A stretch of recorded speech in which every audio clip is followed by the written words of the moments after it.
audience.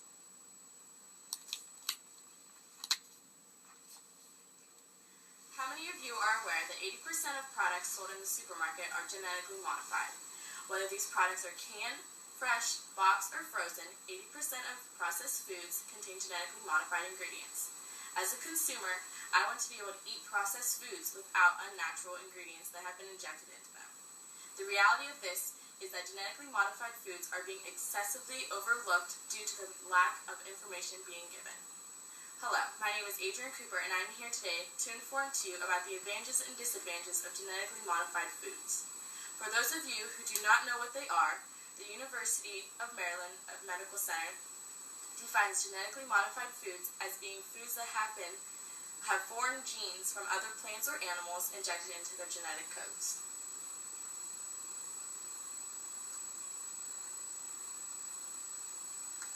The World Health Organization of 2013 defines genetically modified foods as the altering genetic material in the organism in a way that does not occur naturally by mating or natural recombination of both.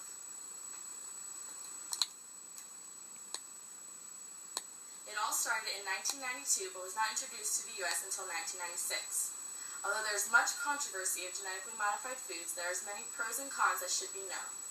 Genetically modified foods can be very beneficial to the farm and agricultural market.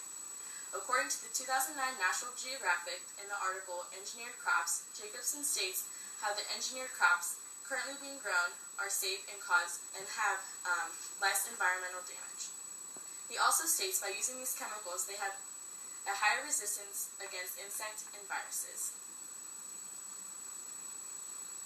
By using these ingredients, these plants are also able to withstand harsher and colder weather conditions, which make the harvest last longer for a longer period. The shelf life of these products also increase because of the chemicals and preservatives that are being used. There are 3 tests that the Environmental Protection Agency, U.S. Department of Agriculture, and FDA have to use in order to make these products safe to eat. The GMO identification is what is being tested by being used. The GMO quantification is how much of these ingredients are being used, and the non-GMO test is the test that follows how much, or there's no genetically modified ingredients being used. On the other hand, genetically modified ingredients can be harmful, and one should always take caution.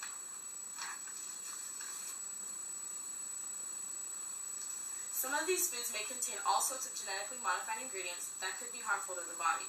In an article called Pharmacology and Therapeutics by Prescott and Hogan in 2006, they stated that they are worried that by using these unnatural ingredients, it would be hard to declare an allergy correctly and efficiently. They were also worried that by using these foreign chemicals, our bodies would not be able to break them down. By having these chemicals, this could cause a disease that could not be immune to any antibiotics. Cross-contamination is also a major factor that worried Prescott, because by having this cross-contamination of the weeds and plants, this could cause harm on the body and would cause the human body to react differently. Before these foods reach the shelves on the supermarket, they are administered by 3 agencies. According to the government, these products must be labeled by these 3 agencies in order to be sold on the market. At first, labeling was not mandatory, but then the people started to worry and they started wanting to know what they were eating.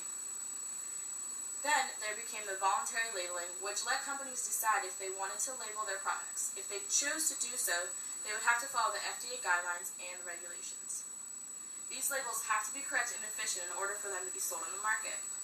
If they did not have any genetically modified ingredients, they would have to say non-GMO or not used with any genetically modified ingredients. The Right to Know Act was issued by Senator Barbara Boxer in 2013 when she issued a bill to the Congress. This act ensured labeling foods containing all or are processed with genetically engineered material have a neutral label stating that this product contains genetically engineered material or was produced with it. People every day are going to the grocery store and are purchasing genetically modified foods or foods with unnatural ingredients. As many of us watch the news and read magazines and newspapers, we may sometimes get confused by the media. 70 to 85% of the food on the shelves have one or more genetically modified ingredients. Biotechnology is the genetically engineering of living organisms of their components to produce useful, usually commercial products.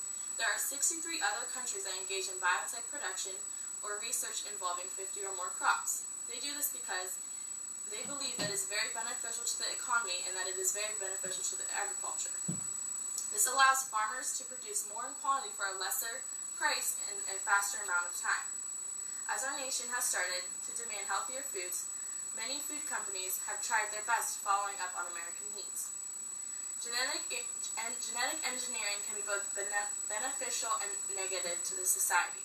We need to be more aware of the foods that we are eating and the benefits or risk factors to these certain foods. I hope I have informed you well enough to use this information in the future with buying groceries. Thank you.